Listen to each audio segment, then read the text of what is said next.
I am in Salem, Massachusetts. And you know, Salem, Massachusetts has a tremendous heritage that Americans can really learn from.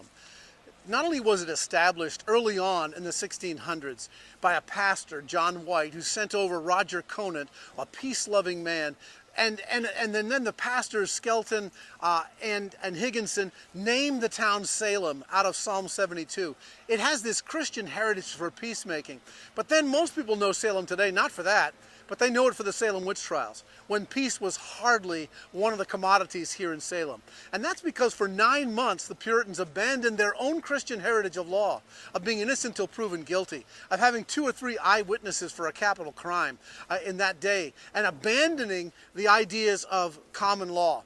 And for 9 months that happened, and an hysteria took over, where you were guilty till proven innocent. If you were accused, you were automatically guilty. And then all of those things happened so that innocent people were put to death. More than 120 accused and 20 people. You see, we in America today need to know our history, because when we know that history, we can move forward. And in 2 years, we will see the 400th anniversary of commemorating the Pilgrims coming to Plymouth in 1620. And it was the Pilgrims, remember, who befriended and sent a delegation here to Salem to be able to pray for this church to adopt the peaceful ways of seeing God's ways and God's law embraced by the community. Now, this is the Salem Witch Memorial. That's because there are 20 stones, like seats, all up on the sides over here, for all 20 individuals that were killed during the Salem witch trials. There are several things that the Puritans brought when they came here, Old Testament biblical law for justice. These things have become embedded. These were the foundation stones for the justice system we have today in the United States. So let's be clear. First of all, not everything that is a sin is supposed to be in law as illegal. You have a choice of something like this.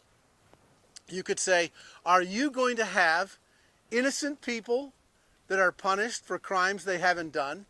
Or are you going to have some guilty people that will actually not be punished? Because you're never going to have perfect justice on earth. So which would you rather have? The Puritans understood from what the Bible was saying is that, no, we would rather have some guilty people unpunished than have many innocent people wrongly punished.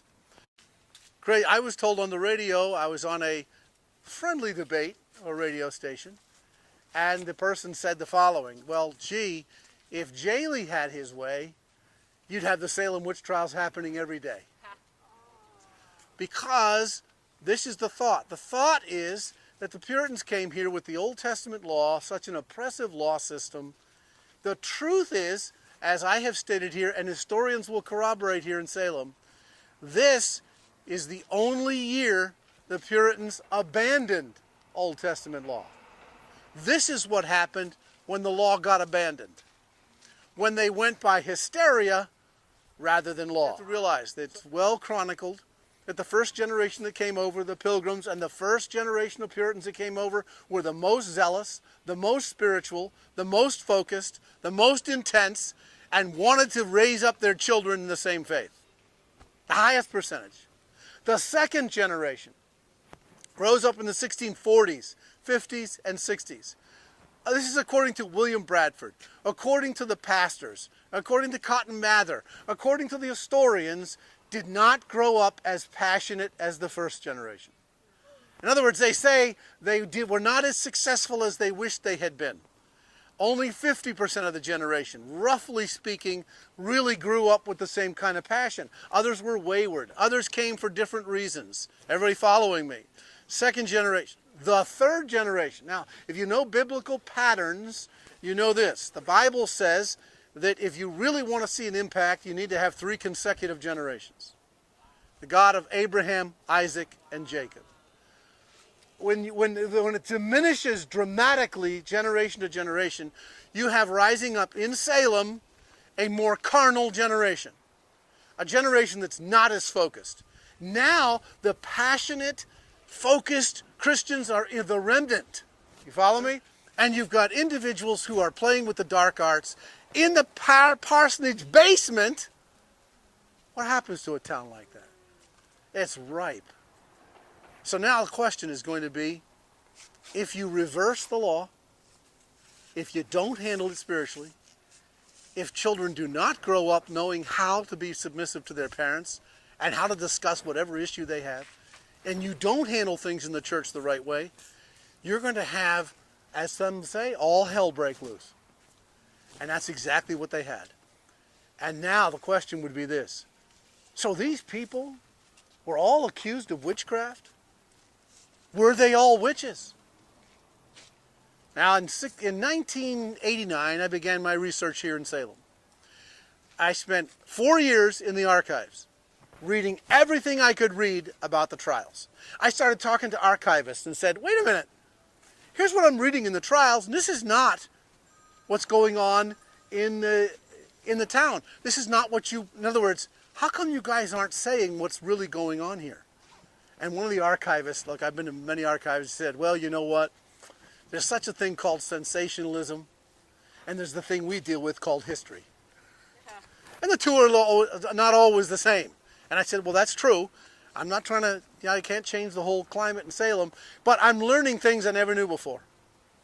And here's one of the things that hit me. At least 10 of the 20 here that were put to death for witchcraft were the leading Christians in Salem. Now, they were not questions. They were the leading citizens. Why did they get falsely accused? In fact, the most notorious is Rebecca Nurse, in her 70s, who is the leading prayer warrior of Salem. She has the women in her home praying on a regular basis that the town come back to Christ. Stop their squabbling. And she's accused of being a witch. Her descendants wrote a book called Rebecca Nurse, Saint but Witch Victim.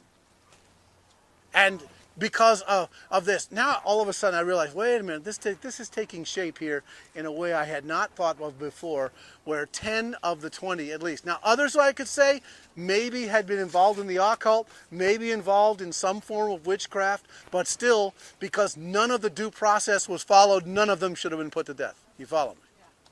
Because the due process was abandoned, and it would be better to have guilty people go unpunished or in any way than to have them improperly tried, which all of these were.